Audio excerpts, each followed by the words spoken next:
രാമ രാമ രാമ രാമ ഹരേ ഹരേ ഹരേ കൃഷ്ണ കൃഷ്ണ കൃഷ്ണ ഹരേ ഹരേ ഹരേ രാമ രാമ രാമ രാമ ഹരേ ഹരേ ഹരേ കൃഷ്ണ കൃഷ്ണ കൃഷ്ണ കൃഷ്ണ ഹരേ ഹരേ ഹരേ രാമ രാമ രാമ രാമ ഹരേ ഹരേ ഹരേ കൃഷ്ണ കൃഷ്ണ കൃഷ്ണ കൃഷ്ണ ഹരേ ഹരേ ഹരേ രാമ രാമ രാമ രാമ ഹരേ ഹരേ ഹരേ കൃഷ്ണ കൃഷ്ണ കൃഷ്ണ കൃഷ്ണ ഹരേ ഹരേ ഹരേ രാമ രാമ രാമ രാമ ഹരേ ഹരേ ഹരേ കൃഷ്ണ കൃഷ്ണ കൃഷ്ണ കൃഷ്ണ ഹരേ ഹരേ.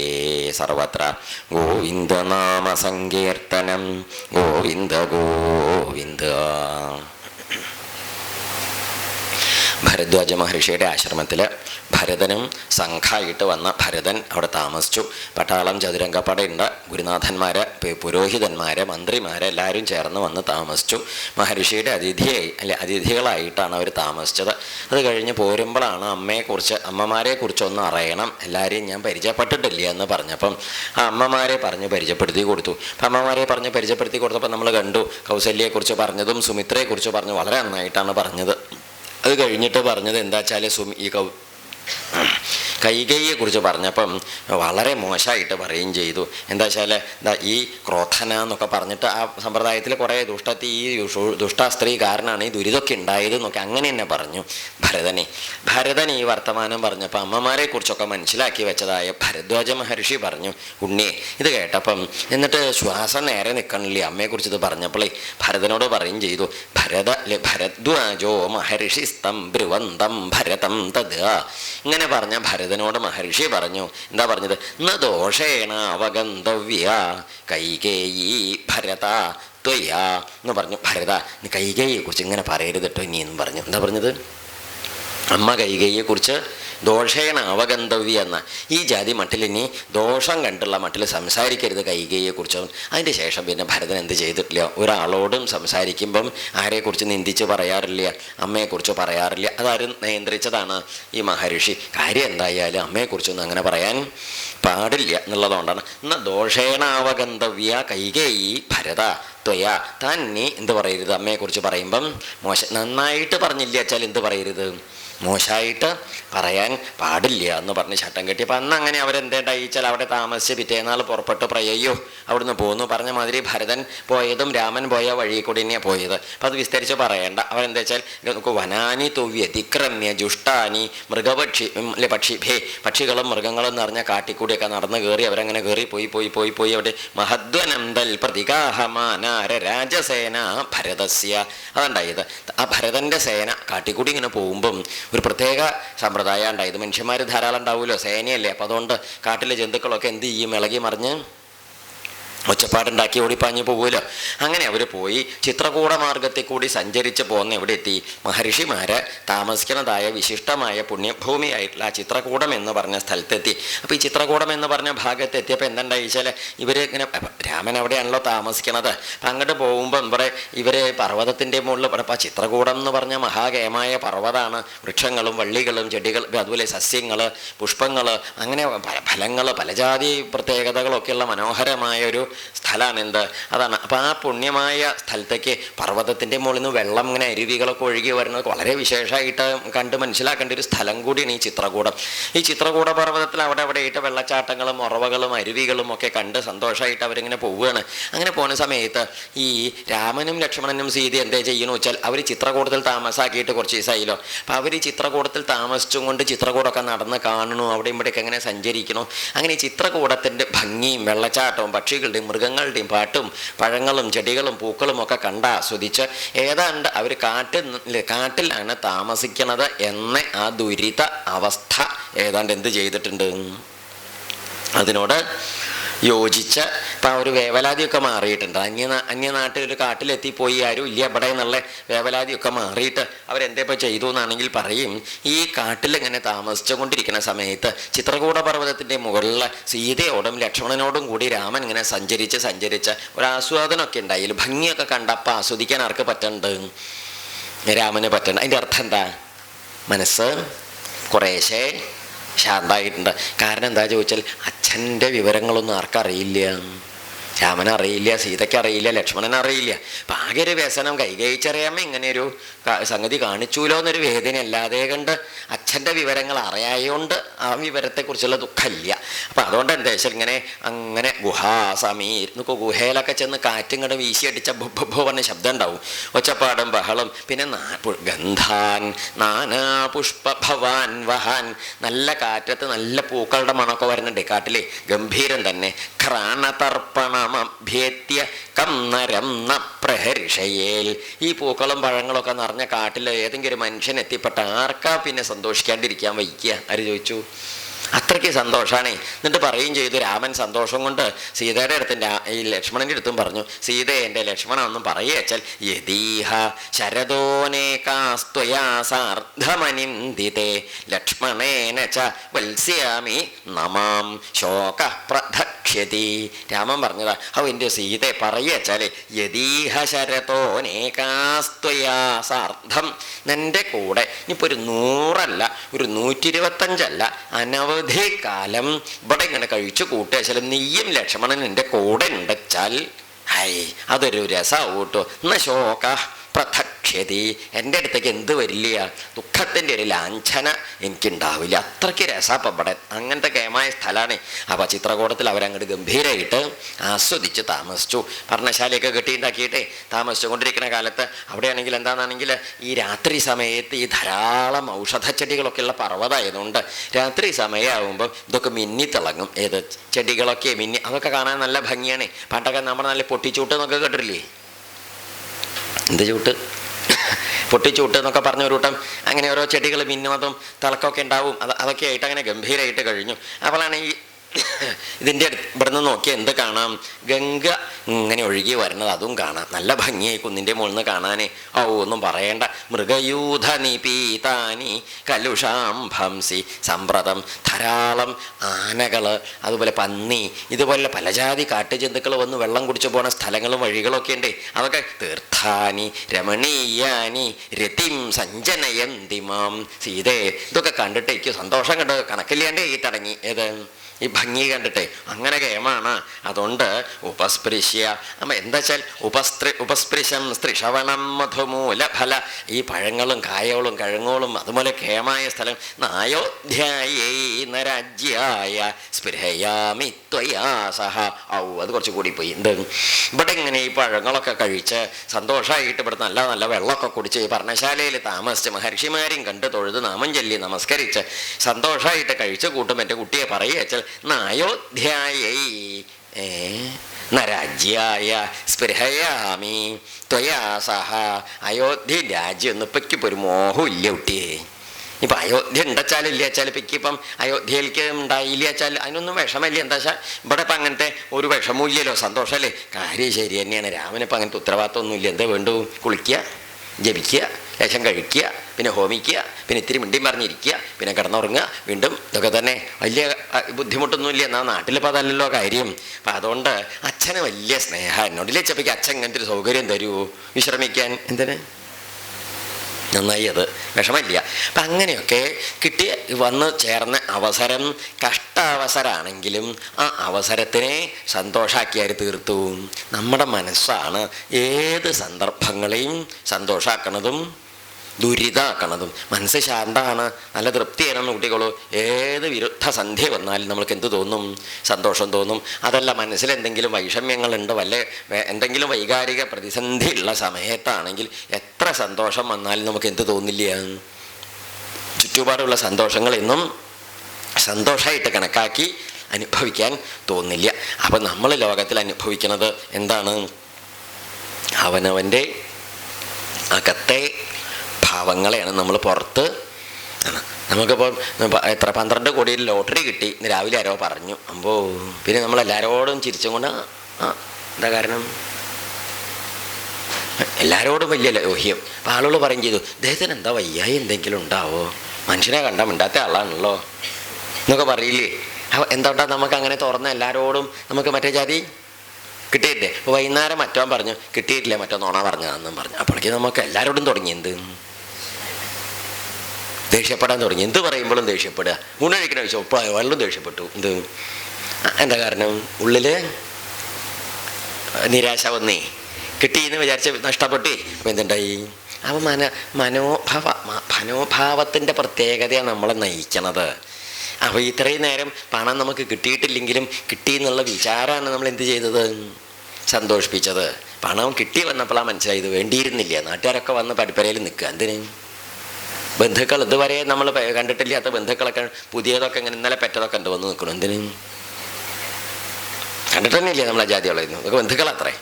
ആലോചിച്ച് നോക്കൂ. എന്നിട്ട് ഓരോരുത്തരും ഇങ്ങനെ നിലവിളിക്കണോ, ഇവിടെ ഊര ഒഴിയണോ, മുട്ടുകാലിൽ ഒഴിയണോ, വയ്യാണ്ട കിടക്കണോ, ചിലർ എന്താ സഹായം ചോദിക്കാൻ വന്നതാണ്. അപ്പോൾ നമുക്ക് തോന്നി എന്ത് പണ്ട് നമ്മുടെ ആ കൂലിപ്പണിക്ക് പോയി ജീവിക്കണ ജീവിതത്തിൽ ഉള്ളതുണ്ട്, മിണ്ടാൻ പറഞ്ഞും കഴിഞ്ഞു പോകും.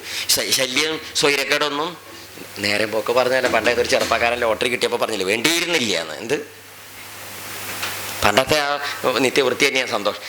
അപ്പം അതെന്താ വെച്ചാൽ ഈ കിട്ടി വരുന്നതല്ല സന്തോഷം, കിട്ടണമെന്നുള്ള അതാണ് സുഖം. ഇപ്പം സുഖിച്ച എന്താ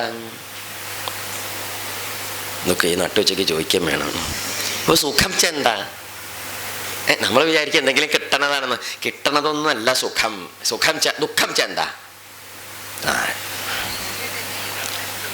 ഇതൊക്കെ ഇപ്പം എല്ലാവർക്കും നിശ്ചയം. എന്നാൽ എന്താന്നൊക്കെ ചോദിച്ചാൽ ബുദ്ധിമുട്ടാണ് അല്ലേ? ബുദ്ധിമുട്ടണ്ട. സുഖം ദുഃഖം എന്ന് പറഞ്ഞാൽ എന്താണെന്നറിയൂ? സുഖം എന്ന് പറയുന്നത് അനുകൂല വേദനീയം സുഖം, പ്രതികൂല വേദനീയം ദുഃഖം. അതാണ് അതിൻ്റെ നിർവചനം. സംഗതിയൊക്കെ എല്ലാവരും നിർവചനം നമ്മുടെ കയ്യിലുണ്ട്. എന്ത് നിർവചനം? ചെന്താർത്ഥം ഒക്കേറ്റിന് ഒരു സിദ്ധാന്തം ഉണ്ടാവുമല്ലോ. സുഖം എന്ന് പറഞ്ഞാൽ അനുകൂല വേദനീയം, നമ്മൾക്ക് അനുകൂലമായ അറിവാണെന്ത് സുഖം. എന്തറിവ്? നമ്മൾക്ക് അനുകൂലമായ അറിവാണ് സുഖം, നമ്മൾക്ക് പ്രതികൂലമായ അറിവാണ് എന്ത് ദുഃഖം. അത്രയേ ഉള്ളൂ, അറിവേ ഉള്ളൂ. അല്ലാതെ വസ്തു കിട്ടല് സുഖവും ദുഃഖമൊന്നും ഇല്ല അതിൽ. നമുക്കിപ്പോൾ ഒരു വസ്തു കിട്ടിയോ കിട്ടിയില്ലേ എന്നുള്ളതൊന്നുമില്ല. പരീക്ഷയിൽ ജയിച്ചു അങ്ങനെയൊക്കെയാണ് ഒന്നാം സ്ഥാനം എന്നൊരാൾ പറഞ്ഞു കൂട്ടിക്കോളൂ. അപ്പം നമുക്ക് ആ അറിവ് വേദനീയം അറിവാണ്. ആ അറിവ് നമ്മൾക്ക് അനുകൂലമായതുകൊണ്ട് നമുക്ക് എന്തുണ്ടാവും? സുഖമായിട്ട് തോന്നും. കുറച്ച് കഴിഞ്ഞപ്പോൾ മറ്റവൻ പറഞ്ഞു തൻ്റേതല്ല മാറിപ്പോയി, നീ തോറ്റു എന്നും പറഞ്ഞു. അപ്പോഴോ അതേ നമ്മൾ ദുഃഖിക്കാനും തുടങ്ങി. എന്താ കാരണം? ആ അറിവ് നമ്മൾക്ക് പ്രതികൂലമാണ്, വിപരീതമാണ്. അതുകൊണ്ട് നമുക്ക് ദുഃഖമായിട്ട് തോന്നണു. അപ്പം അനുകൂലമായ അറിവിനെ സുഖമായിട്ടും പ്രതികൂലമായ അറിവിനെ ദുഃഖമായിട്ട് ഇത്രയേ ഉള്ളൂ. അല്ലാതെ വസ്തു കിട്ടണതും കൊടുക്കണതൊന്നും അല്ല കേട്ടോ സുഖവും ദുഃഖമൊന്നും. ഈ സന്താനം ഉണ്ണി ഉണ്ടാവണതല്ല സുഖം. ഉണ്ടാവൂലോ എന്ന് വിചാരിക്കുന്ന വിചാരമാണ് എന്ത് സുഖം. ഊണ് കഴിക്കൽ സുഖമല്ല, ഉണ്ണാറായില്ലോ ഉണ്ണാറായി, അതാണ് സുഖം. ഏത് മനസ്സിലാവണില്ല അല്ലേ? അത് കുറച്ച് കഴിഞ്ഞാൽ മനസ്സിലായിക്കോളൂ. ആ ഒരു അതിനൊന്നൊരു സുഖമില്ല. ഊണ് കഴിക്കുമ്പോൾ ആർക്കാ സുഖമുള്ളത്? കുറെ കഴിഞ്ഞാൽ നമുക്ക് അയ്യ വേണ്ടിയിരുന്നില്ല. എന്ത് നമ്മളാച്ചാ രണ്ട് പറ ഇരുന്ന ഇരിപ്പിനങ്ങോട്ട് ഒന്നും ചെയ്തു. ഇപ്പം നീക്കാണ് നീ JCB വേണം താൻ. എന്ത് കണ്ടു? അതൊരു സുഖാവണില്ല. അങ്ങനെയാണ്. അപ്പം എന്താ വെച്ചാൽ അതൊന്നും അല്ല സുഖം. ആ അറിവാണ് എന്ത് സുഖം. അപ്പം നമ്മൾ പറയാറില്ലേ, കേട്ട പാട്ടിനേക്കാളും നല്ലത് കേൾക്കാൻ പോണ പാട്ടാണ്. എന്ത് പാട്ട്? ഇനി അടുത്ത പാട്ടാണ് നല്ല പാട്ട്. ഈ പാട്ട് ഇത് കുഴപ്പമില്ല, അടുത്ത പാട്ട് കേമാണ്. അടുത്ത പാടുമ്പോഴോ ഇതും കുഴപ്പമില്ല, അതിൻ്റെ അടുത്തത് അത്രയേ ഉള്ളൂ. ജീവിതത്തിൽ നമ്മളങ്ങനെ ജീവിച്ചു പോണത് നായ വെള്ളം കുടിക്കും പോലെ. എന്തുപോലെ നമ്മുടെയൊക്കെ ജീവിതം നായ വെള്ളം കുടിക്കാൻ പറഞ്ഞാൽ മനസ്സിലാവുമോ? ഇല്ല പോവാ. നായ അലഞ്ഞ് തിരിഞ്ഞ് വന്ന നായ വടക്കേ മുറ്റത്തെ മറ്റേ ചെമ്പില്ലേ, വട്ടച്ചെമ്പ്, അതിൽ വെള്ളം ഉണ്ടായിരുന്നു. കഞ്ഞി അരി വാർത്ത വെള്ളം ഉണ്ടായിരുന്നു. നായ എന്ത് ചെയ്തു? ഉള്ളോ അവനെ മുഴുവനും നിന്നങ്ങോട്ട് കുടിച്ചു. നായ വിചാരിച്ചു അതിൻ്റെ അടിയിൽ ചോറൊക്കെ ഉണ്ടാവുന്നതാണേ. നായ നോക്കിയപ്പോൾ ഒരു വറ്റിൽ ഏത് ദുഷ്ടനാണ് ആ അരി വാർത്തത്? അരിപ്പ വെച്ചിട്ട് ആ വാർത്തയെ തോന്നുന്നുണ്ട്. ഒരു വറ്റതിൽ അല്ലാതെ പിശുക്കൻ തന്നെ. എന്ത് ശരിയല്ലേ ഇത്? നായ വിചാരിച്ചു അടിയിൽ വല്ലതും ഉണ്ടാവശ്യമാണ് ആ വട്ടച്ചെമ്പിലെ വെള്ളം മുഴുവനെയും കുടിച്ചത്. ആവശ്യം ഉണ്ടായിട്ടല്ല കുടിച്ചത്. അപ്പം നായക്ക് മനസ്സിലായി ഒന്നുമില്ല എന്ന്. അപ്പോഴാണ് വേറൊരു വട്ടച്ചെമ്പ് അപ്പുറത്തുണ്ട്, അതിലും ഉണ്ട് വെള്ളം. അപ്പം നായക്ക് മനസ്സിലായി എന്തായാലും അതിലിട്ട് അതും അതിൻ്റെ അടിയിൽ ഇതിലേറെ പിശുക്കനാണ് വാർത്തത്. കണ്ടോ? ഇതുപോലെ തന്നെയല്ലേ ജീവിതം. നമ്മുടെ വിചാരം എങ്ങനെയാണ്? ഇത് കുഴപ്പമില്ല, അടുത്തത് ഇതിലേറെ കേമാണ്, ഇതിലേറെ അങ്ങനെയാണ് ജീവിച്ചു പോകണത്. ആ ബോധ്യമില്ലെങ്കിൽ നമ്മളൊക്കെ എന്നേ മതിയാക്കി പോവും. ശരിയല്ലേ? ഇത് പ്രതീക്ഷ എന്ന് അതിന് പറയുക. എന്താ പറയുക? ഒരു പ്രതീക്ഷ. നാളെ നല്ലൊരു കാലം വരും. നാളെ നല്ലൊരു കാലം വരും, അങ്ങനെ വേണം ജീവിക്കാൻ, നല്ല നന്മയുണ്ടാവുള്ളൂ. ഇല്ലച്ചാൽ നമുക്ക് നിരാശ വന്ന് നിശ്ചയ പോയി. അപ്പം പറഞ്ഞു വന്നത് എന്താണെന്ന് ചോദിച്ചാൽ, ഈ ഭരതനും ശത്രുഘ്നും കൂടി ചേർന്ന് പോവാനായിട്ട് പുറപ്പെട്ടു. അപ്പോൾ ഈ കാട്ടിൽ കഷ്ടമായിട്ടുള്ള ജീവിത സാഹചര്യമാണെങ്കിലും ആ കഷ്ട ജീവിത സാഹചര്യങ്ങളെ അനുകൂലമാക്കി മനോഭാവത്തെ നേരെയാക്കി അവരാസ്വദിച്ച് സന്തോഷമായിട്ട് കഴിച്ചു കൂട്ടി എന്നാ പറയുക. അങ്ങനെ ഇവർ ഈ ചിത്രകൂടത്തിൽ കഴിച്ചു കൂട്ടുന്ന കാലത്ത് ഒരു ദിവസം എന്താ ഉണ്ടായി ചോദിച്ചാൽ, ഇവരിങ്ങനെ കഴിക്കുകയാണേ. ഒരു ദിവസം രാവിലെ നോക്കുമ്പം ഈ ലക്ഷ്മണൻ എന്തേ ചെയ്തു ചോദിച്ചാൽ, ലക്ഷ്മണൻ ഒരു മരത്തിൻ്റെ മുകളിൽ കയറിയിട്ടുണ്ട്. അല്ല, ഉയരമുള്ള മരത്തിൻ്റെ മുകളിൽ കയറി നിൽക്കുന്ന ലക്ഷ്മണൻ ഇങ്ങനെ പറയുന്നുണ്ട്. എന്തേ പറഞ്ഞു വെച്ചാൽ, ഓരോ വർത്തമാനങ്ങൾ ഇങ്ങനെ കേട്ടാൽ അവരിങ്ങനെ രണ്ടാളും കൂടി വർത്തമാനം പറഞ്ഞ് നിൽക്കുന്ന സമയത്താണ് മരത്തിൻ്റെ മുകളിൽ കയറാനൊരു കാരണം ഉണ്ടായി. വെറുതെ കയറിയതല്ല. എന്താ വെച്ചാൽ ഈ ജന്തുക്കളൊക്കെ അങ്ങോട്ടും ഇങ്ങോട്ടും പരാക്രമം കാണിച്ച് ഓടുന്നു. ആനയൊക്കെ ഒച്ചപ്പാടുണ്ടാക്കി വാലിങ്ങനെ പിടിച്ചിട്ട് ഓടുക. ആന ഇങ്ങനെ വാല് പിടിച്ച് ഓടണോ പറഞ്ഞാൽ എന്തോ ഒരു വെപ്രാളം ആ ജന്തുവിനുണ്ടായി എന്നാണ്. വേറെയും ജന്തുക്കൾ വെപ്രാളപ്പെട്ട് അങ്ങോട്ടും ഇങ്ങോട്ടും ഓടണോ പറക്കണോ അങ്ങോട്ടും ഇങ്ങോട്ടും ഒന്നും പറയാൻ നിശ്ചല്യ. കാട്ടിലെ പന്നികളോ മറ്റു ചില ജന്തുക്കളോ ഒക്കെ കൂടി അങ്ങോട്ടും ഇങ്ങോട്ട് പോവുകയാണേ. ഒരു ജാതി ശബ്ദം മുഴങ്ങണമുണ്ട്. ഭൂമി കുലുങ്ങണ മാതിരി പൊടി ഇങ്ങനെ പറക്കണു. എന്താന്ന് മനസ്സിലായില്ല. അപ്പം ഇതിങ്ങനെ കണ്ടപ്പം ഭഗവാൻ ശ്രീരാമചന്ദ്രസ്വാമി പറഞ്ഞു, സുദുശ്ചരോ ഗിരിശ്ചായം. ലക്ഷ്മണ, എന്താ നിശ്ചയില്ല, പക്ഷികളുടെ ജന്തുക്കളുടെയൊക്കെ ഒരു ഒച്ചപ്പാടും ബഹളം. മരത്തിൻ്റെ മുകളിലൊക്കെ കിളികളും മറ്റേ ജാതി പക്ഷികളൊക്കെ എന്ത് ചെയ്യണു, ഒക്കെ മരത്തിൻ്റെ മുകളിൽ നിന്ന് വിട്ട് പറഞ്ഞ് കശവിശ കൂട്ടുന്നു. കണ്ടിട്ടില്ലേ, ചില കിളികളെല്ലാം പല ജാതി പക്ഷികളൊക്കെ കൂടി കശവിശ ശബ്ദം ഉണ്ടാക്കണു. അങ്ങനെ ശബ്ദം ഉണ്ടാക്കണു. എന്താന്ന് മനസ്സിലാവില്ല. സ ലക്ഷ്മണ സന്ത്വരിത. ലക്ഷ്മണ, എന്താ അത് അറിവ് ചോദിച്ചു ശ്രീരാമചന്ദ്രസ്വാമി. ലക്ഷ്മണൻ പറഞ്ഞു, എന്താന്ന് മനസ്സിലാവില്ല കേട്ടോ, ഒന്നും അങ്ങോട്ട് മനസ്സിലാവില്ല. ഞാനൊന്നേ ആ മരത്തമ്മ കയറി നോക്കട്ടെ എന്നും പറഞ്ഞാൽ വലിയ പനയമ്പൽ ആര് കയറി. ലക്ഷ്മണൻ അങ്ങോട്ട് കയറി. അതുണ്ടായത് സ ലക്ഷ്മണ സന്ത്വരിത സാലമാരുഹ്യ പുഷ്പിതം. സാലം എന്ന് പറഞ്ഞാൽ പനയെന്നൊന്നും ഇല്ല, വലിയൊരു മരം. ആ മരത്തിൻ്റെ മുകളിലേക്ക് അങ്ങോട്ട് കയറി. മരത്തിൻ്റെ മുകളിലേക്ക് കയറിയിട്ട് പ്രേക്ഷമാണോ ദിശ സർവാ പൂർവാ ദിശമവൈക്ഷത. അങ്ങനെ ഈ മരത്തിൻ്റെ മുകളിൽ കയറി 4 ദിക്കിലേക്ക് ആര് നോക്കി? ലക്ഷ്മണൻ നോക്കിയിട്ട് ഉദങ്മുഖ പ്രേക്ഷമാണോ ദദരിശമഹദീം ചമും. വടക്കോട്ട് നോക്കിയപ്പോഴാണ് എന്ത് കണ്ടത്? അപ്പോൾ ഇവരേത് ഭാഗത്താണ്? വടക്കോട്ട് നോക്കിയപ്പോൾ സൈന്യ സന്നാഹങ്ങൾ വരുന്നത് കണ്ടു എന്നാ പറഞ്ഞത്. അപ്പോൾ ഇവരിയ്ക്കുന്നത് ഏത് ഭാഗത്താണ്? രാമനും കൂട്ടരും ചിത്രകൂടത്തിലിരിക്കുമ്പം ഭരതനും കൂട്ടരും തെരഞ്ഞു വരുമ്പം ഭരതൻ്റെയും കൂട്ടരുടെയും സൈന്യം വടക്ക് ഭാഗത്തായിട്ടാണ് കണ്ടത് വെച്ചാൽ രാമനും ലക്ഷ്മണനും ഇരിക്കുന്നത് ഏത് ഭാഗത്തായിരിക്കും? തെക്ക് ഭാഗത്തായിരിക്കും. തെക്കെന്ന് നോക്കിയാലേ വടക്കേക്ക് കാണുള്ളൂ. അപ്പം അയോധ്യയുടെ തെക്കൻ ഭാഗത്തെ കാട്ടിലേക്കാണ് ആര് പോകുന്നത്? അയോധ്യ ശരി തന്നെയാണ്. ഇന്ന് നമുക്ക് പോയാൽ കാണാം. അയോധ്യ എന്ന് പറഞ്ഞ സ്ഥലത്തിൻ്റെ തെക്ക് ഭാഗത്തായിട്ടാണ് ഈ പറയുന്ന പ്രയാഗയുടെയും തെക്ക് ഭാഗത്താണ് എന്ത് കിടക്കുന്നത്? ഈ പറയുന്നത് ചിത്രകൂടം ഒക്കെ. ഇപ്പോൾ ഈ സ്ഥലങ്ങളൊക്കെ ഇന്നും ഉണ്ട് കേട്ടോ. പോയിട്ട് അന്വേഷിച്ച് നോക്കിയാൽ നമുക്ക് കാണാം. അന്വേഷിക്കൊന്നും വേണ്ട. ചിത്രകൂടം, ഭരദ്വാജ ആശ്രമം എന്നൊക്കെ പറഞ്ഞ എല്ലാം ഒന്നും ഉണ്ട്, ഇല്ലെന്നില്ല. പക്ഷേ അന്നത്തെ മാതിരി എല്ലാം എന്ന് മാത്രം. അന്നത് കാട് പിടിച്ച നല്ല ഭംഗിയുള്ള സ്ഥലങ്ങളൊക്കെയാണ്. ഇന്നിപ്പോൾ ഈ മനുഷ്യന്മാരെല്ലാവരും കൂടി കാടൊക്കെ വെട്ടി തെളിച്ച് നാട്ടിൻപുറാക്കിയത് കാരണം അതൊക്കെ എന്താണ് ഇല്ലെങ്കിലും നമ്മളിപ്പം പണ്ട് നമ്മുടെ നാട്ടിൽ കാടല്ലേ കൂടുതൽ, നാട് കുറച്ചല്ലേ ഉള്ളൂ. ഇല്ല ഇന്നിപ്പോൾ നമ്മൾ വലിയ നഗരം പട്ടണം എന്നൊക്കെ പറയുന്നത് പണ്ട് എന്തായിരിക്കും? ഇപ്പം നമ്മുടെ റെയിൽവേ സ്റ്റേഷനും വിമാനത്താളൊക്കെ പണ്ട് പുലി പെറ്റ് കിടക്കുന്ന സ്ഥലവും ചിലപ്പോൾ. അതുപോലെ പന്നിയോളും അതുപോലെ സിംഹങ്ങളും ആനയൊക്കെ ഇറങ്ങി നടന്നും അവർ കുട്ടികളും കുടുംബമായിട്ട് സന്തോഷമായിട്ട് താമസിച്ച സ്ഥലത്താണ് അപ്പം നമ്മൾ വണ്ടി കാത്തുനിന്ന് ബസ് കാത്ത് നിൽക്കുന്നത്. എന്തിന്? കാരണം എന്താ? മനുഷ്യന്മാർ കൂടി. നഗരങ്ങളും ഗ്രാമങ്ങളും മനുഷ്യവാസ സ്ഥലങ്ങളും ധാരാളമായി. മൃഗങ്ങൾക്കൊക്കെ ഉള്ള സ്ഥലം കാട് കുറഞ്ഞൂലോ. അപ്പം അതുകൊണ്ട് ആ പ്രകൃതിയുടെ വർത്തമാനം പറഞ്ഞാൽ ചിലപ്പോൾ നമുക്ക് മനസ്സിലാവാത്തതിൻ്റെ കാരണം എന്താ ചോദിച്ചാൽ കാലാവസ്ഥ മാറിപ്പോയി. കാലത്തിൻ്റെയും ദേശത്തിൻ്റെയും സ്ഥിതി പണ്ടത്തെ മാതിരി അല്ല. അതൊന്ന് ശ്രദ്ധിച്ച് വെക്കണേ. അപ്പം ഇവിടെ എന്തുണ്ടായി വെച്ചാൽ ഈ മരത്തിൻ്റെ മുകളിൽ കയറിയിട്ട് ഉദങ്മുഖ വടക്കോട്ട് നോക്കിയ സമയത്ത് എന്ത് കണ്ടു? ഉദങ്മുഖ പ്രേക്ഷമാണോ ദദരിശ മഹദീം ചമും. വടക്കോട്ട് നോക്കിയപ്പോഴാണ് വലിയൊരു സൈന്യ സന്നാഹം അങ്ങനെ വരുന്നത് കണ്ടത്. ഗജാശ്വരഥ സമ്പാഥാം യാനൈര്യുക്തം പദതിഭി. വണ്ടിയിൽ കയറിയിട്ടും കുറേ പേര് വരുന്നുണ്ട്, തേരിലും കുതിരപ്പുറത്തൊക്കെ ആയിട്ട് കുറേ പേരുണ്ട്. പിന്നെ മാത്രമല്ല പദ്ധതി കാൽനടയായിട്ടും കുറേ പേര് വരുന്നുണ്ട്. എല്ലാം കൂടി നല്ലൊരു കുതിരകളും മറ്റും ഒക്കെ ആയിട്ട് വരുന്നത് കണ്ടാൽ ശശംസസേനാം രാമായ വചനം ചേതമബ്രവി. ഈ സൈന്യ സന്നാഹങ്ങൾ ഇങ്ങനെ പലജാതി സമ്പ്രദായത്തിൽ വരുന്നത് കണ്ടാൽ മരത്തിൻ്റെ മുള്ളിരിക്കുന്ന ഈ ലക്ഷ്മണൻ താഴേക്ക് രാമനോട് പറഞ്ഞു, അഗ്നിം പ്രശമയ. എന്താ കേട്ടാ? അഗ്നിം സംശയം. ഈ അഗ്നി ഉണ്ടല്ലോ, അടുപ്പിൽ അഗ്നി. സംശമയ എന്ന് പറഞ്ഞ അർത്ഥം എന്താ? അടുപ്പിൽ തീ കെടുത്തു. എന്തിനാ തീ കെടുത്തു പറഞ്ഞത്? അടുപ്പിൽ തീ കെടുത്താൽ പറഞ്ഞെന്തിനാണ്? ആശ്രമത്തിലെ പർണശാലയിലെ അടുപ്പിൽ എന്തെങ്കിലും പുകയുണ്ടാവും, വിറകും തീയൊക്കെ പുകയുണ്ടാവും. വല്ല ഭക്ഷണം പാചകം ചെയ്യുവേ. അഗ്നിം സംശമയത്യാര്യ സീതാച ഭജതാം ഗുഹാം. അത് തീ കെടുത്തിക്കോളൂ, സീതാദേവി ഗുഹയുടെ ഉള്ളിലേക്ക് അയച്ചോളൂ. സജ്യം ഗുരുഷ്വ ശാപം, വില്ലെടുത്ത് ഞാണ കെട്ടി തയ്യാറാക്കി പിടിച്ചോളൂ. ശരശ്ച കവചം തഥ, ഈ ചട്ടി എടുത്തിട്ടോളൂ, എന്നിട്ട് എന്ത് ചെയ്തോളൂ, വില്ലും അമ്പും തയ്യാറാക്കി പിടിച്ചോളൂ. തം രാമ പുരുഷവ്യാഘ്രോ നോക്കൂ ലക്ഷ്മണം പ്രത്യുവാച.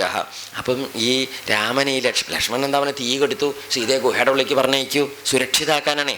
പടച്ചട്ടി എടുത്ത് അണിഞ്ഞോളൂ, അമ്പ് വില്ലും തയ്യാറാക്കി നേരെ പിടിച്ചോളൂ. വില്ല് കെട്ടിയിട്ട് അമ്പ് ഇങ്ങനെ പിടിച്ച് തയ്യാറായി നിന്നോളൂ. പെട്ടെന്ന് അയക്കേണ്ടി വരും, കഷ്ടമായ സന്ദർഭമാണ്, ദുരിതാണ് ഉണ്ടാവാൻ പോകുന്നത്, വലിയ സൈന്യം വരുന്നുണ്ട്, ആ ഡേറ്റ സൂക്ഷിച്ചു നിന്നോളൂ, കഷ്ടമാണ് കാര്യം. ആര് പറഞ്ഞു? ലക്ഷ്മണൻ പറഞ്ഞു. രാമനത് കേട്ടപ്പോൾ പറഞ്ഞു, എന്താ കുട്ടിയെ നീ പറയുന്നത്? അംഗ അവേക്ഷസ്വ സൗമിത്രേ കസ്യേമാം മന്യസേ ചമം. നീ വെപ്രാളം കൂട്ടാണ്ട് പറയൂ കുട്ടിയെ. നീ നോക്കിയിട്ട് നിനക്ക് മനസ്സിലാവുണ്ടോ ആരുടെ സൈന്യമാണോ വരണതെന്ന്? സൈന്യം വരണമെന്ന് പറഞ്ഞിട്ട് കാര്യമില്ലല്ലോ. ഏത് രാജ്യത്തിൻ്റെ സൈന്യമാണ്, ഏത് അടയാളമാണെന്ന് അടയാളം കണ്ടാൽ മനസ്സിലാവില്ല എന്ന രാജ്യത്തിൻ്റെ സൈന്യമാണെന്നൊക്കെ. ഏത് രാജ്യത്തിൻ്റെ സൈന്യമാണ്? അങ്ക ഉണ്ണിയെ അവേക്ഷസ് ഒന്ന് നോക്കിയിട്ട് പറയൂ നീയേ. അപ്പോൾ അത് കേട്ടപ്പം ഈ ലക്ഷ്മണ മരത്തിൻ്റെ മുകളിൽ പറഞ്ഞു, ഒന്നും പറയണ്ട, സമ്പന്നം രാജമിച്ഛംസ്തോ വ്യക്തം പ്രാച്യാഭി. അതല്ലേ പറഞ്ഞത്. ഞാൻ അങ്ങോട്ട് പറയാച്ചാൽ എന്താണെന്നറിയൂ, ആവാം ഹന്തും സമഭ്യേതി കൈകേയ ഭരതസുത. ആ കൈകേയുടെ മോനെ ഭരതനെ നമ്മളെ കൊല്ലാൻ വരികയാണേ. അമ്പടാ, നമ്മളെ കൊല്ലാനേ വരികയാണ്. അല്ലാതെ എന്താ? ഏഷ വയസ്സ് മഹാൻ ശ്രീമൻ വിടപീസം പ്രകാശതെ. കണ്ടില്ലേ, കുത്തിമറിച്ചും മരങ്ങളൊക്കെ പറിച്ചെറിഞ്ഞ് ഇത് കുലുക്കിയും മറിച്ചും കാട് കുലുക്കിയിട്ട് പറഞ്ഞത് അതല്ലേ. വിരാജത്യുദ്ഗത സ്കന്ധ കോവിതാരധ്വജോരഥേ. അതല്ലേ മുമ്പിലെ തേരിൽ കോവിതാരധ്വജം കാണുന്നു. എന്ത് കാണുന്നു? കോവിതാരധ്വജം. ഈ ദശരഥ പരമ്പരയിൽപ്പെട്ട രാജാക്കന്മാരുടെ കൊടിമരാണേ. അപ്പം അത് മുമ്പിൽ പിടിച്ച് വരേണ്ട. അതിൻ്റെ അർത്ഥം എന്താ? ഈ ലക്ഷ്മണൻ്റെ ഭരതൻ്റെയും രാമൻ്റെയും ഒക്കെ അച്ഛൻ ദശരഥ മഹാരാജാവിൻ്റെ കൂട്ടർ വരണമെന്നല്ലേ എൻ്റെ അർത്ഥം. അച്ഛൻ്റെ കൊടിയാണ് കാണുന്നത് മുമ്പിലെന്നും പറഞ്ഞു. ലക്ഷ്മണൻ മോളിന്നാണ് പറയുന്നത്, രാമൻ താഴെയാണ് നിൽക്കണത്. ഏതായാലും ലക്ഷ്മണൻ പിടിവിടാണ്ടിരുന്നത് നന്നായി. എന്ത് എപ്പോഴാണ് അത്രയ്ക്കുണ്ടേ എന്ന് പറയുകയും ചെയ്തു. ഭജന്റേതേ യഥാകാമം. എന്താ വെച്ചാല് ഒറ്റയ്ക്കൊന്നല്ല, കുറെ പേരുണ്ട്. ഏതേ ഭ്രാജന്തി സംഹൃഷ്ട ഗജാനാരുഷ്യ. ആനപ്പുറത്തൊക്കെ ആൾക്കാർ വരുന്നുണ്ടേ. വല്ലാത്ത ജാതി സമ്പ്രദായം തന്നെ. ഗൃഹീത ധനുഷൗചാവാം ഗിരിയും വീര ശ്രയാവഹേ. അമ്പ് വില്ലെടുത്ത് പിടിച്ചോളൂ. നമുക്ക് ഏതെങ്കിലും പർവ്വതത്തിൻ്റെ മുകളിൽ കയറിയിരുന്ന് തയ്യാറാവാം. എന്തിന്? യുദ്ധത്തിന് തയ്യാറാവാം. അതേവേഹ തിഷ്ഠാവ. ഇല്ലെങ്കിൽ ഒരു കാര്യം ചെയ്യും, എങ്ങോട്ടും പോണ്ട, നമുക്ക് ഇവിടെ തന്നെ ഇന്ന് യുദ്ധം ചെയ്യാമെന്നും പറഞ്ഞു ലക്ഷ്മണൻ. അഭിനൗ വശമാകച്ഛേൽ കോവിതാരധ്വജോരണേ അപ്പി ദൃക്ഷ്യാമി ഭരതം യത്കൃതേ വ്യസനം ഹിമൽ. ആ യുദ്ധം ചെയ്ത കൊടി ഞാൻ കൈക്കലാക്കും, നോക്കിക്കോളൂ. ത്വയാ രാഘവ സംപ്രാപ്തം സീതയാ മയ. ഞാൻ ഇവിടെ ഉണ്ടെങ്കിൽ ഏട്ടൻ പേടിക്കണ്ട, നമുക്കൊക്കെ വേണ്ട മാതിരി ചെയ്യുക. എന്താണെന്ന് വെച്ചിട്ടുണ്ടോ, ശത്രു അടുത്തെത്തിയ ഏട്ടാ സൂക്ഷിച്ചു നിന്നോളൂ. ഇവരിങ്ങനെ നടന്നു വരികയല്ലേ പട്ടാളക്കാരോട് കൂടിയിട്ട്. ഭരതൻ പാവം എന്തുണ്ടോ വല്ലതും അറിയണോ. സംപ്രാപ്തോയമരിർവീര ഭരതോ വധ്യ ഏവമേ. ഏതാണ്ട് നമ്മുടെ ശത്രു അടുത്തെത്തിയിട്ടുണ്ട്. ഭരതൻ എൻ്റെ കൈകൊണ്ട് എന്നെ മരിക്കും. ഭരതസ്യ വധേദോഷം നാഹം പശ്യാമി രാഘവ. ഭരതനെ കൊന്നാൽ ഒരു പാപം ഉണ്ടെന്ന് എനിക്ക് തോന്നുന്നില്ല ഏട്ടാ എന്നൊക്കെ പറഞ്ഞു. എന്താന്നല്ലേ, പൂർവോപകരിണം ത്യാഗേ എന്ന ഹ്യധർമ്മോ വിധീയത. ശത്രുക്കളെ കൊന്നാൽ അധർമ്മമുണ്ടെന്ന് ഏതെങ്കിലും പുസ്തകത്തിലുണ്ടോ? ആര് ചോദിച്ചു? ലക്ഷ്മണൻ ചോദിച്ചു. എന്നിട്ട് പറയാണ്, പൂർവാപകാരി ഭരത തെക്തധർമ്മശ്ച രാഘവ. ഉപദ്രവം ചെയ്തവനും മുമ്പ് നമ്മളെ ഉപകാരം ചെയ്യാത്തവനും ധർമ്മമില്ലാത്തവനുമാണ് ഭരതൻ. അതുകൊണ്ട് ഏതസ്മിൻ നിഹതേ കൃഷ്ണാം അനുഷാധി വസുന്ധരൻ. ഇവനെ കൊന്നിട്ട് ഏട്ടൻ രാജ്യം മുഴുവനും ഭരിക്കൂ. അതാ വേണ്ടത്. അദ്യപുത്രം ഹതം സംഖ്യ കൈകേയി രാജ്യകാമുകി. മകൻ ചത്ത് കിടക്കുന്നത് കൈകേയി കാണട്ടെ. പണ്ട് ആ പർഗേഷൻ ഓഫ് ഇമോഷൻ എന്താ മനസ്സിലായില്ല. അകത്ത് കെട്ടിക്കിടക്കണ ആ വികാരങ്ങൾ മുഴുവനും പൊട്ടിപ്പുറപ്പെട്ട് ഒഴുകി വരികയാണ് ആരുടേത്? ആ പണ്ട് കൈകേയിയെക്കുറിച്ച് ഇങ്ങനെ ഒന്നും രണ്ടും പറഞ്ഞ സമയത്ത് അന്ന് സത്യം ചെയ്യിച്ച് നിർത്തിയതാ. നീ ചെറിയമ്മയെക്കുറിച്ച് മിണ്ടരുതിട്ട് വന്നു. ഞാൻ ആര് നിർത്തി? ലക്ഷ്മണൻ നിർത്തിയതാണേ. പിന്നെ ഇപ്പം ഇത് കണ്ടപ്പോൾ സഹിച്ചില്ല, അറിയാണ്ട പറഞ്ഞു പോയത്. അതാണ് പറഞ്ഞത്. എന്ത്? ചത്ത് കിടക്കണത് കാണണം. ഒരു ആ ദുഷ്ടത്തിൽ കാണട്ടെ എന്ന്. എന്ത്? മകൻ ചെത്തിങ്ങനെ മലർന്ന് കിടക്കില്ലേ, കാണിച്ചു കൊടുക്കണം കൊണ്ടുവന്നിട്ട്. അങ്ങനെയുണ്ടോ ദുഷ്ടത? മയാവൈശ്യ അതല്ലേ, മയാവൈശ്യൽ ഞാൻ കണ്ടു ദുഷ്ടതയാണ്. സുദുഃഖാർത്ഥ ഹസ്തിഭഗ്നമിവദ്രുമം, ആന മുറിച്ചിട്ട മരം പോലെ കിടക്കുന്നത് കാണണം. കൈകേയും ചവധേഷ്യാമി, ഇവൻ കൊന്നിട്ട് ഈ ചത്ത് കിടക്കണേ കാണിച്ചു കൊടുത്തിട്ട് ഞാൻ കൈകേയും കൊല്ലും. കണ്ടിട്ടേ കൊല്ലുള്ളൂ. എന്ത് ലക്ഷ്മണനാണെങ്കിൽ ശ്വാസം വിടാൻ സമയം കിട്ടുന്നില്ല. എന്ത് പറയുന്ന തിരക്കിലേ നല്ലവണ്ണം അങ്ങനെ പറഞ്ഞു. എന്നിട്ട് എന്ത് ചെയ്യും? അങ്ങനെ കൈകേയിയും കൊന്നിട്ട് സാനുബന്ധം സബന്ധവാൻ, കൈകേയി മാത്രമല്ല കൈകേയിയുടെ ബന്ധുക്കളെയും കൂട്ടുകാരെയും ഒക്കെ ഞാൻ കൊല്ലും. എന്നിട്ടോ കലുഷേണാദ്യ മഹതാമേദിനി പരിമുച്യതാം, അങ്ങനെ ഭൂമിയെ ഞാൻ സ്വതന്ത്രയാക്കും പറഞ്ഞു. ഏട്ടാ അതുകൊണ്ട് എന്ത് ചെയ്യൂ? അദ്യേമം സംയതം ക്രോധസൽക്കാരം ചമാനത, എൻ്റെ ഈ ഉള്ളിൽ കിടക്കണേ കഠിനമായ ക്രോധം മുഴുവൻ ഇന്ന് ഞാൻ ശത്രുക്കളുടെ നേർക്കിട്ട് പ്രയോഗിക്കുന്നുണ്ട് എന്നൊക്കെ പറഞ്ഞ് ഇതൊക്കെ മുഴുവൻ ആര് പറയുന്നുണ്ട്? ഈ ഭരതനെക്കുറിച്ച് ലക്ഷ്മണൻ ഇങ്ങനെ പറയുമ്പം രാമനൊന്നും മിണ്ടണില്ല കേട്ടോ. രാമൻ മിണ്ടാതെ കേൾക്കുകയാണ്. എന്നിട്ട് പറയുകയാണ്, ഇതൊക്കെ കേട്ടവൻ പറഞ്ഞു, എന്താ ഉണ്ണിയെ നീ പറയണത്? ഇങ്ങനെയൊക്കെ പറയാൻ പാടുണ്ടോ? ഭരതൻ വലിയ സൈന്യ സന്നാഹത്തോട് കൂടിയിട്ട് ഇവിടേക്ക് വരുന്നത് എന്തിനാന്ന് എനിക്ക് നിശ്ചയുണ്ടോ? എനിക്കറിയോ എന്താ ഈ അന്തല്യായ പറയണത്? അതുകൊണ്ടാണ് ഞാൻ പറയണത്. നോക്കൂ, രാമനെ കൊല്ലാനോ അല്ലെങ്കിൽ നമ്മുടെ രണ്ടുപേരെയും നശിപ്പിക്കാനോ ഒന്നും അല്ല കുട്ടിയെ ഭരതൻ വരണത്. നീ എന്തിനാ ഈ മരത്തിൻ്റെ മുകളിൽ നിന്ന് ഇങ്ങനെ പരാക്രമം കാണിക്കണത്? പിടുത്തം വിട്ടാൽ എന്ത് ചെയ്യും? താഴെ എത്തില്ലേ കുട്ടിയെ അതിൻ്റെ മുകളിൽ നിന്ന് പരാക്രമം കാണിക്കണത്? അതുകൊണ്ട് എന്താ വെച്ചാൽ നോക്കൂ, അസ്മാസു മനസാപ്യേഷോ നാഹിതം കിഞ്ചിതാചരേൽ, ആ ഭരതൻ നമ്മുടെ നേരെ ഈ മനസ്സുകൊണ്ട് പോലും ഒരു പാപം ചിന്തിക്കാത്ത കുട്ടിയാണേ. എന്തെങ്കിലും ഒരു പാപം നമ്മുടെ നേരെ മുമ്പ് ഭരതൻ ചെയ്തത് നിനക്ക് ഓർമ്മിച്ച് പറയാൻ എൻ്റെ കയ്യിൽ വല്ലതുണ്ടോ? ആര് ചോദിച്ചു? മുമ്പ് നമ്മളോട് ഇങ്ങനെ ചെയ്തു എന്ന്, ഒരു നേരം പോക്കിൻ്റെ നേരത്തെങ്കിലും ഇങ്ങനെ വല്ലതും ചെയ്തു എന്ന് പറയാൻ വല്ലതും ഉണ്ടോ കയ്യിൽ? ഒന്നുമില്ലല്ലോ. എന്തിനാ പിന്നെ നീ ഇങ്ങനെ ഈ ജാതി വർത്തമാനമൊക്കെ പറയുന്നത്? മഹാമോശമായിട്ട്. യതി രാജ്യസ്യ ഹേതോസ്ത്വമിമാം വാചം പ്രഭാഷസേ, അല്ല ഇനിയിപ്പോൾ താൻ രാജ്യം മോഹിച്ചിട്ടാണ് ഈ ജാതി വർത്തമാനം പറയുന്നു. പക്ഷെ ഞാൻ എന്ത് ചെയ്യാം? വക്ഷ്യാമി ഭരതം ദൃഷ്ട രാജ്യം അസ്മൈ പ്രതീയതാം. അയ്യോ ഇത് അല്ല, അങ്ങനെയാണ് നീ പറഞ്ഞു. പക്ഷെ ഞാൻ പറഞ്ഞോളാം. ഭരതൻ ഇങ്ങോട്ട് വരുമ്പം പറയും, ഉണ്ണിയെ ഭരത രാജ്യം ഇവന് കൊടുത്തോളൂ എന്ന് പറയും. ആർക്ക്? ലക്ഷ്മണനെ. അത് കേട്ടപ്പോഴേക്ക് ലക്ഷ്മണൻ അങ്ങോട്ട് പറയണ്ട, അന്തല്ലാണ്ടേ അയ്യയ്യേ വക്ഷ്യാമി ഭരതം. ഭരതനോട് ഞാൻ പറഞ്ഞ കുട്ടി അതിൻ്റെ അപ്പുറത്തേക്ക് നിൽക്കില്ലേ, ഈ ലക്ഷ്മണനെ അങ്ങോട്ട് കൊടുത്തോളൂ എന്നും പറഞ്ഞു. രാജ്യമസ്മൈ പ്രയച്ഛേതി പാഠമിത്യേവ, രാജ്യം ഇവന് കൊടുത്തോളൂ, അതാണ് നല്ലതെന്ന് ഞാൻ കൃത്യമായിട്ട് പറഞ്ഞോളാം. ഇത് കേട്ടപ്പോൾ എന്തുണ്ടായിന്നറിയോ? ലക്ഷ്മണൻ അങ്ങോട്ട് വല്ലാതെ പോയി. നോക്കൂ, പ്രവിവേശേവ സ്വാനിഗാത്രാണി ലജ്ജയ, ലക്ഷ്മണൻ നാണം കെട്ടിട്ട് അങ്ങോട്ട് ചുരുങ്ങിപ്പോയി. എന്താർത്ഥം? ചുരുങ്ങി പോവുക പറഞ്ഞർത്ഥം എന്താ? അങ്ങോട്ട് താൻ തന്നിൽ തന്നെ എന്താവും? അങ്ങോട്ട് നാണിച്ച് പറയില്ലേ, സങ്കോചം ഉണ്ടായി എന്നാ പറയും. എന്താണ്? വികാസമല്ല, സങ്കോചം അങ്ങോട്ട് ഉള്ളിലേക്ക് അങ്ങോട്ട് ചുരുങ്ങിപ്പോയ മട്ടായി എന്നാ. അങ്ങനെ ലക്ഷ്മണൻ പിന്നെ ഒന്നും മിണ്ടിയില്ല. നാണം കൊണ്ട് തല പൊക്കാനേ ആർക്ക് തോന്നിയില്ല. രാമൻ ഒന്നോ രണ്ടോ വാചകം കൊണ്ടൊക്കെ മറുപടി കൊടുത്തു. എന്തല്ലേ കുട്ടിയെ, ആ ഭരതൻ പാവം കഷ്ടപ്പെട്ട് എന്നെ കാണാനും കൊണ്ടുപോകാനൊക്കെ വരുമോ? എന്തല്ലേ വൃക്ഷാഗ്രാത അവരോഹത്വം കുരു ലക്ഷ്മണ മധ്വജ. നീ ആ മരത്തിൻ്റെ മുകളിൽ നീ സർക്കസ് കാണിക്കാൻ നിൽക്കണ്ട, താഴത്തേക്ക് ഇറങ്ങിയിട്ട് വർത്തമാനം പറഞ്ഞോളൂ. എങ്ങാനും പിടിവിട്ടാലേ ഞാനും ഭരതനും കൂടി ആസ്പത്രിക്ക്. പറഞ്ഞു മനസ്സിലായില്ലേ? നെയ്യ് വെപ്രാളം കാണിച്ച് മരത്തിൻ്റെ മുകളിൽ നിന്ന് ഓരോന്ന് കാണിച്ചു കൂട്ടണം. അങ്ങനെ ഇറങ്ങുക. വൃക്ഷാഗ്രാത് അവരോഹ, വൃക്ഷത്തിൻ്റെ മുകളിൽ നിന്ന് താഴേക്ക് ഇറങ്ങുമെന്നും പറഞ്ഞു. അപ്പോഴേക്ക് എന്തുണ്ടായത്?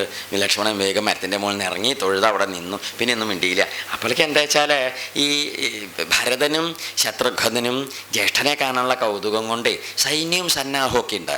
എന്നുവെച്ചാൽ ഈ സൈന്യവും സന്നാഹവും പട്ടാളവും പടയും തേര് ആനയും കുതിരയും വലിയ ധാരാളം ആളുകൾ കൂട്ടം കൂടിയിട്ട് നടന്നാൽ എത്തിപ്പെടാൻ പാടാ. ഒന്നോ രണ്ടോ ആൾ പോണ മാതിരി ഒന്നും എന്തിനു പറ്റില്ല. ഒരു മോട്ടോർ സൈക്കിളിന് അങ്ങടിക്ക് നമ്മൾ പോണ വേഗതയും അതിൻ്റെ സൗകര്യമൊന്നും ഒരു പാണ്ടി ലോറിയിൽ കയറിയിട്ട് ഇപ്പോൾ ഇവിടുന്ന് രാമനാട്ടിലേക്ക് പോകണതിനൊന്നും സൗകര്യം കിട്ടുമല്ലോ. ഒരു പാണ്ടി ലോറിയിൽ അത് പാടാണ്. എന്താ വെച്ചാൽ ചിലക്കിൽ വീതി ഉണ്ടാവില്ല, അപ്പോൾ തറയും തടസ്സമായി. ചിലക്കിൽ ഉയരം ഉണ്ടാവില്ല, അതും തടസ്സമായി. ചിലക്കിൽ വീതി അങ്ങോട്ട് കിടക്കാൻ പഴുതുണ്ടാവില്ല, അവിടെയും തടസ്സമായി. മറ്റേതാച്ചാൽ ഇങ്ങനെ പഴുതി കൂടി അങ്ങോട്ട് പോകരുതേ. അപ്പം അതുകൊണ്ട് വലിയ സേനയായിട്ട് മുമ്പിലേക്ക് പോയാൽ ഏട്ടൻ്റെ അടുത്ത് എത്താൻ താമസമാവുമെന്ന് വിചാരിച്ചിട്ട് സൈന്യത്തിനെയൊക്കെ പിമ്പിൽ അവിടെ നിർത്തി കുറച്ച് പുറത്തേക്കായിട്ട് അവിടെ നിർത്തിയതിൻ്റെ ശേഷം ഈ ഭരതനും ശത്രുഘ്നനും, പിന്നെ ഭരതനും ശത്രുഘ്നനും കൂടെ മാത്രമല്ല ആരും കൂടി ഉണ്ട്, അമ്മമാരുണ്ട്, കൗസല്യ, കൈകേയി, സുമിത്രയുണ്ട്. അപ്പം അവരും കൂട്ടിയ വിഷമമുണ്ട്. കാരണം എന്താ വെച്ചിട്ടുണ്ടോ, പ്രായമായി ഒരായതുകൊണ്ട് നടന്നെത്തുമ്പോഴേക്ക് മെല്ലെ വരുള്ളൂ. അപ്പം അവർ മെല്ലെ നടക്കണുള്ളൂ. ഇവർക്ക് ആ ചേട്ടനെ കാണാനായിട്ട് ധൃതിയാവുകയും ചെയ്തു ചെറുപ്പക്കാർക്ക്. അതർക്ക് ഭരതനും ശത്രുഘ്നും. അപ്പം അവരെന്ത് ചെയ്തു വെച്ചാൽ വസിഷ്ഠരും ഭാര്യ അരുന്ധതിയുണ്ട്. അപ്പം ഈ അമ്മമാരെ മൂന്നാളെയും അവരുടെ ഏൽപ്പിച്ചു. ആരുടെയിലും അരുന്ധതിയും വസിഷ്ഠരും വരുന്നുണ്ടല്ലോ. അപ്പം പറഞ്ഞു, ഗുരുനാഥ അമ്മമാരൊക്കെ പിന്നാക്കണ്ടേ ഒന്ന് നോക്കണേന്നും പറഞ്ഞു. ഞാൻ നോക്കിക്കോളാം കുട്ടിയെന്നും